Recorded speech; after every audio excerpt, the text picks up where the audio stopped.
अच्छा, भगवान आनंद दाता है और हम ये दुनिया दुखियाले है, दुनिया से तो हम सुख की प्राप्ति करते हैं और जब सुख नहीं मिलता तो हमें बड़ा कष्ट होता है।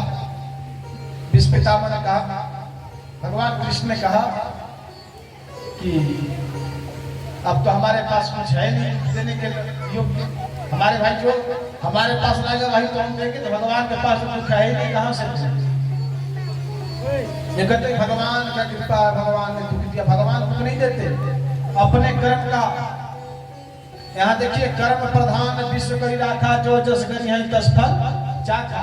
अब हमारे मन में आया कि चलो हम आज रोटी खाएंगे और बना दिया चावल, और जैसे चावल आई थाली में पर उसके तुमने कहा रोटी खाने का इच्छा था, तो रोटी खाने के लिए भैया फिर आटा लगाओ, बेलो, फिर सेको, तब तो रोटी वही कर्म तो करना पड़ेगा। अब जो कर्म किया है, जो बनाया है वही खाओ। अब लगाया पौधा आम का तो बबूल तो मिलेगा नहीं, और लगाया बबूल का तो आम तो मिलेगा नहीं। तो जैसा कर्म करेंगे वैसा फल हम स्वयं उसके। तो भगवान के यहाँ दुख तो है नहीं, भगवान ने कहा हमें दुख नहीं, तो चले गए अपने आप को ही दे दिए, हम यही रुक जाते हैं। एक समय युधिष्ठिर जी को समझाए, लेकिन जो बात गीता का उपदेश भगवान अर्जुन को दिए, वही गीता का उपदेश युधिष्ठिर को भी दे रहे हैं, लेकिन युधिष्ठिर के पल्ले नहीं पड़ रहा है। क्योंकि युधिष्ठिर के मन में भाव है कि हमारा छोटा भाई है, और जब तक वक्ता के प्रति गुरु का भाव न हो तब तक कुछ बुद्धि समझ में नहीं आने वाला। तो उन्होंने कहा कि ऐसे इसको समझ में नहीं आएगा, कोई दाढ़ी वाला बाबा, सफेद बाल वाला कोई बाबा इनसे कहे तो शायद समझ जाएगा। तो सुखदेव जी कहते हैं कि भगवान कृष्ण पांडवों के साथ पितामह के पास पहुंचते हैं। पितामह जहां उनके रोम रोम में पूरे बाण से छिद्र हैं, रक्त विहीन हो रहे हैं, वहां भगवान पांडवों को लेकर पहुंचे। और जैसे ही पितामह ने देखा कि मेरे भगवान कृष्ण आ रहे हैं, बोले वाह, वहां तो जो नहीं सकते, नेत्र बंद करके प्रणाम करते हैं, कहते जय हो प्रभु, आप मेरी मृत्यु सुधारने के लिए आ गए, आपका बहुत बड़ा कृपा है। भगवान गए, पांडवों ने पितामह को प्रणाम किया।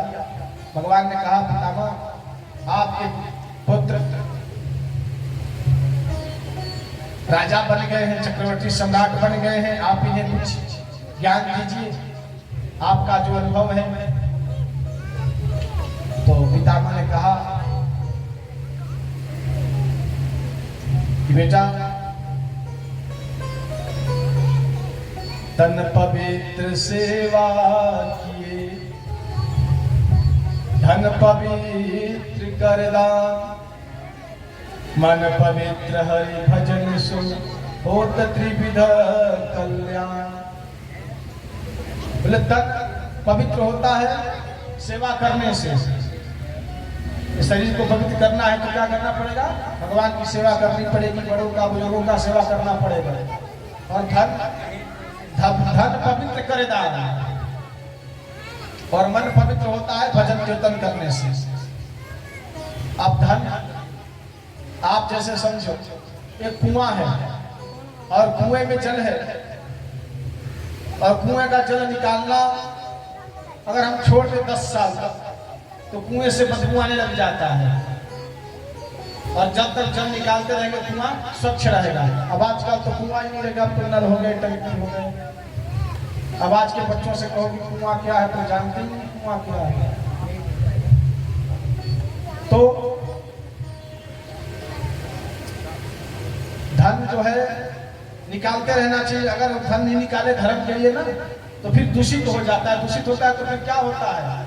वही धन कहाँ जाता है? डॉक्टर साहब के पास। वो आएगा 500 रुपए का इंजेक्शन लगाएगा, ले गया, और कहीं लिस्ट बना दिया कि जो ये फेल हो गया, वो हो गया, ऐसा हो गया, जाओ 5 लाख का खर्चा है, जाओ दिल्ली जाओ, एम्स में भर्ती हो जाओ, 50 लाख खर्चे हो गए। ऐसे धन चला जाता है। केस मुकदमा हो गए, वकील साहब कुछ ले गए, तो ऐसे धन में वृत्तियां फैल जाती हैं। इसलिए धर्म में लगाते रहो तो धन बिल्कुल स्वच्छ और निर्मल रहता है। ये बात कह रहे थे। फिर पितामह कहते हैं कि देखो, राजा का धर्म है कि प्रजा को हर प्रकार से सुखी रखे और हर समय अपने प्रजा का ध्यान दे और कभी भी किसी की निंदा नहीं सुननी चाहिए। अगर समर्थ है, भगवान का निंदा, गुरु का निंदा श्रवण नहीं करना चाहिए। अगर समर्थ है तो उसे रोक दो कि नहीं, आप ऐसा नहीं कर सकते। अगर समर्थ नहीं है तो वहां से कान बंद करके चले जाओ। तो ये बात कह रहे थे तो द्रौपदी हंस गई और कही, महाराज आपने भी तो सामर्थ्य था। जब मेरा चीर हरण हो रहा था तो मैं सबसे पहले आपके पास गई थी और आपके में समर्थ था कि आप दुशासन को रोक सकते थे। उसकी हिम्मत नहीं थी कि मेरे वस्त्र को भी हाथ लगा दे, लेकिन आप में सामर्थ्य होने के बावजूद भी आप उसे रोके नहीं। तो पितामह ने कहा, सत्य कहती हो बेटी, वही दुष्यंत था, दुर्योधन का जो मेरी बुद्धि बिगाड़ दिया था, और उसी के कारण इस 54 दिन से मैं इससे सैया पे पड़ा हूँ। अब एक एक रक्त करके मेरा सारे रक्त निकल चुके हैं।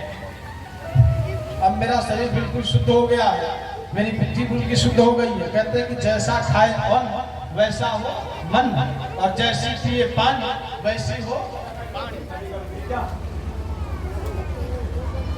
राधे राधे।